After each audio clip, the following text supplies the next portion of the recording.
Alô, olá, boa tarde, bom dia, boa noite a você. Bem-vindo ao nosso canal do YouTube. Hoje estamos aqui para fazer mais um vídeo interessantíssimo. A você que é novo no canal, não se esqueça, se inscreva no nosso canal para que mais pessoas possam acessar o nosso canal e mais pessoas serão alcançadas. Ative lá os sininhos das notificações para que você receba sempre que vier um vídeo novo as notificações.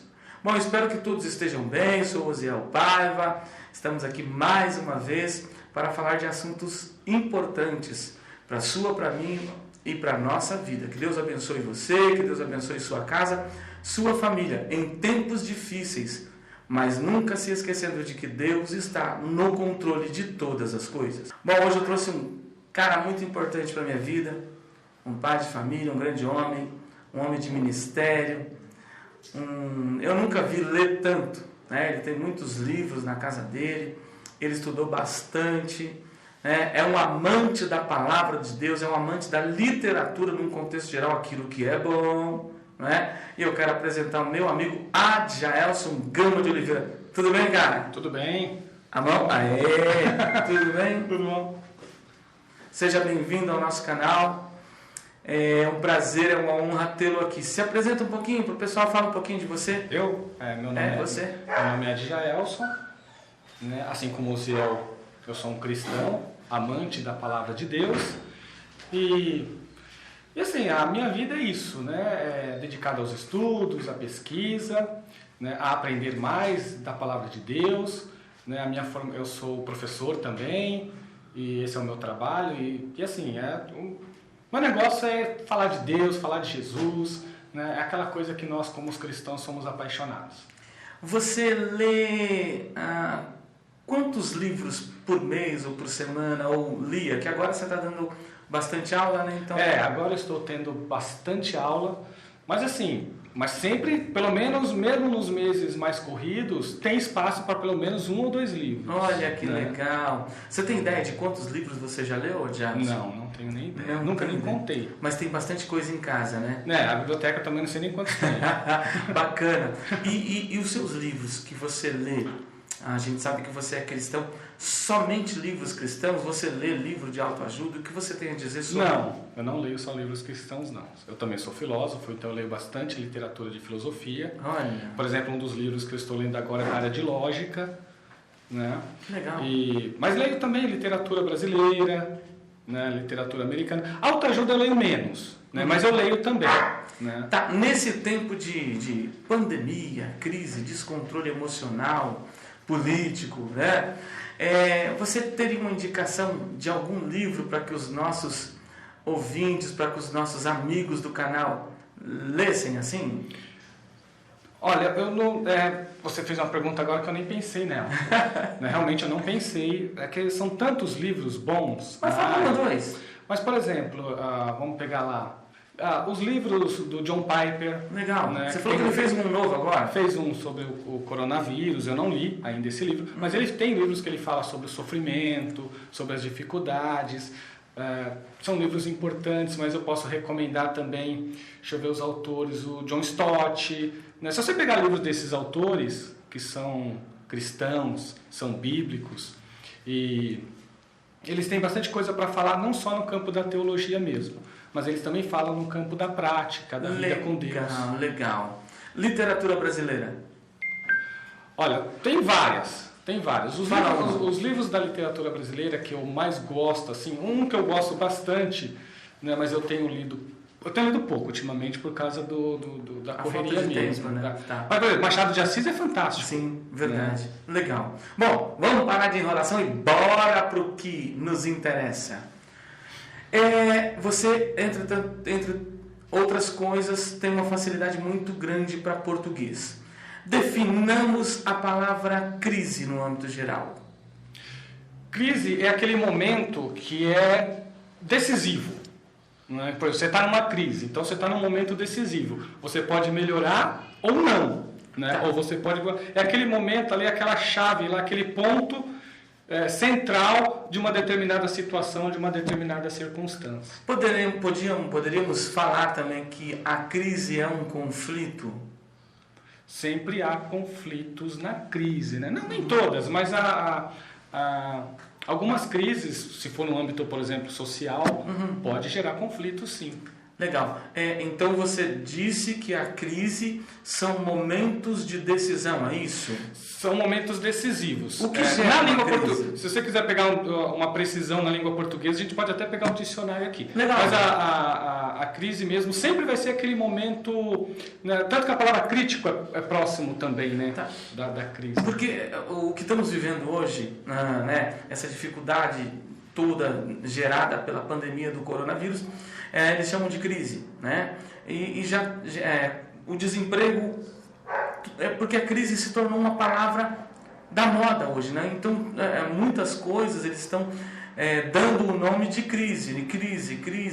Por isso que eu te perguntei, a crise é um conflito, é um momento de dificuldade, né? É assim que você entende a palavra crise? As pessoas falam, fulano está em crise.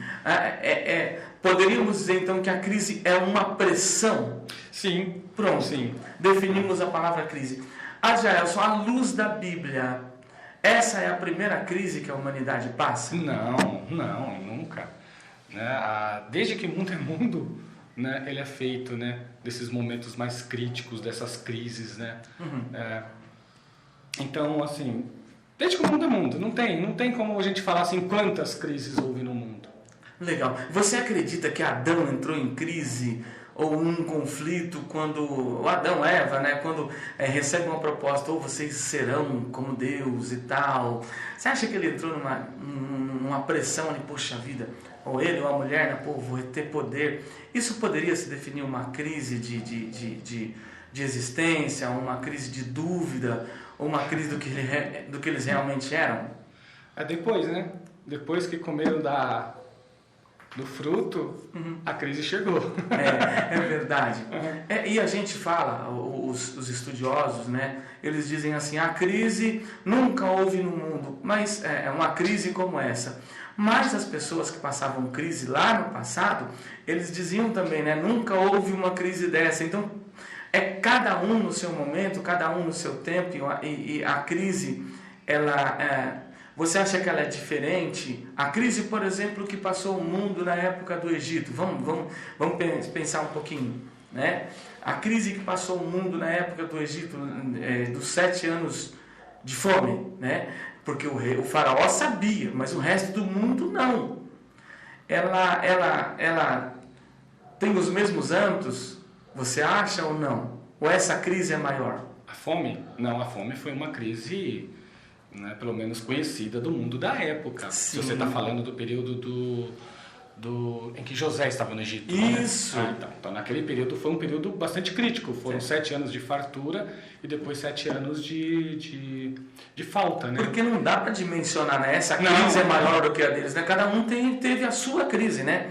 Do mesmo tamanho, eu estou errado, na minha forma de ver. Em termos de tamanho, o que a gente pode falar é assim, o mundo é maior. Se a gente for pegar em termos de tamanho, o mundo é maior. O mundo conhecido, nós estamos falando do mundo conhecido, tá? Sim. Não que o planeta aumentou, não é isso. O mundo conhecido, ele é maior. Hoje nós temos Américas, né? uma quantidade populacional muito maior. Nesse aspecto, as crises que vêm depois vão ser sempre maiores. Mas em termos de importância, de qualidade, não. A crise que houve no Egito lá foi tão séria e tão grave como as crises que acontecem no dia de hoje. Cada um tem a sua crise, o seu prejuízo, né? Porque nós ouvimos falar de muitas crises, né?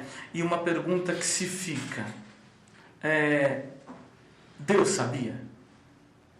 De qual? Das crises? Claro, claro, Deus sabe tudo. Quem é cristão, ele tem que ter uma base. Tem algumas bases que não podem ser perdidas, né? Se a gente perde essa base, a gente perde o foco do resto. Uma delas é a sabedoria de Deus e o fato de Deus ser onisciente, né? Sim. Então, quando a gente, por exemplo, quando José escreve lá para os seus... deixa escrito no livro dos Gênesis, desculpa... olha, não foi vocês que me mandaram para cá, foi Deus que me mandou exatamente para salvar vocês. Então, ali naquele tempo, ele começou a entender que Deus estava no controle de tudo e passar para os irmãos dele. É isso?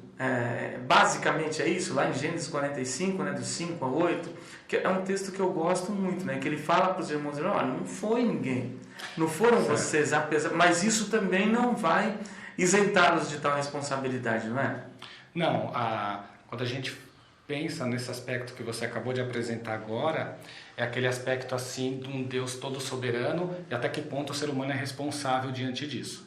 Né? No caso do José, né, por ter sido vendido pelos seus irmãos, esse texto vai ver o momento que José dá-se a conhecer a eles, o que acontece? Os irmãos de José não foram inocentados. Né? Em momento algum, o José os inocenta, por exemplo, no sentido de dizer assim, olha, vocês não são responsáveis, eles não perderam a responsabilidade por tê-lo vendido. Então, assim, nesse aspecto, né, eles são responsáveis pelos seus atos. Todos os seres humanos são responsáveis pelos seus atos, todos. Né? Ninguém é indesculpável nesse aspecto diante de Deus. Ninguém é escusa, como a gente fala. Não é. É legal. Porém, a gente tem que entender, aí é a parte que eu entro quando a gente fala de Deus, e aí uma parte base da vida de um cristão, que é a seguinte: não existe nada no mundo, não existe nada fora do mundo, não existe nada mais obscuro que haja no mundo, nada mais, nem coisas que o ser humano nunca descobriu, não importa nesse aspecto. Deus, ele tem o controle de todas as situações, até aquelas que os seres humanos ainda não sabem.